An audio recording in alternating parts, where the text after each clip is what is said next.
2.5 సంవత్సరాలుగా కేసీఆర్ ను కేటీఆర్ ని 7 మాట్లాడిండు, తిట్టిండు. స్కూల్ పిల్లల దగ్గర పోతే కూడా అది మాట్లాడిండు. కానీ ఈ మధ్యన స్ట్రాటజీ మార్చుకొని ఇద్దరు కిషన్ రెడ్డి ఈయన బదులుకొని, అరే నువ్వు వాళ్ళని తిడితే వాళ్ళకే చూస్తున్నారు జనమంతా, నీ వ్యతిరేకం వాళ్ళంతా అలకాడికి పోతుండ్రు, నన్ను తిట్టిపోయాయని చెప్పి ఆయన బతలాడితే ఈయన తిట్టుకుంటున్నాడు.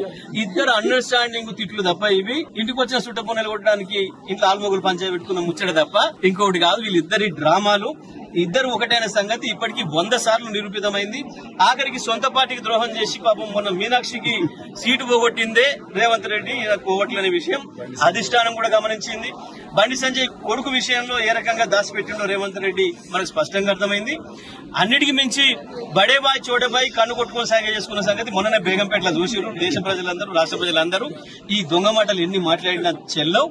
ఇప్పటికీ కూడా మమ్మల్ని అధికారంలోకి రాకుండా చేయడం కొరకు కేసీఆర్ ను నిలువరించడానికి బీజేపీ, కాంగ్రెస్ కలిసి నాటకం ఆడుతున్నాయి. ఇక్కడ నేను ఒకటే మాటలో చెప్తున్నా, బీజేపీ, కాంగ్రెస్ తో పాటు చంద్రబాబు నాయుడు ముగ్గురు కలిసి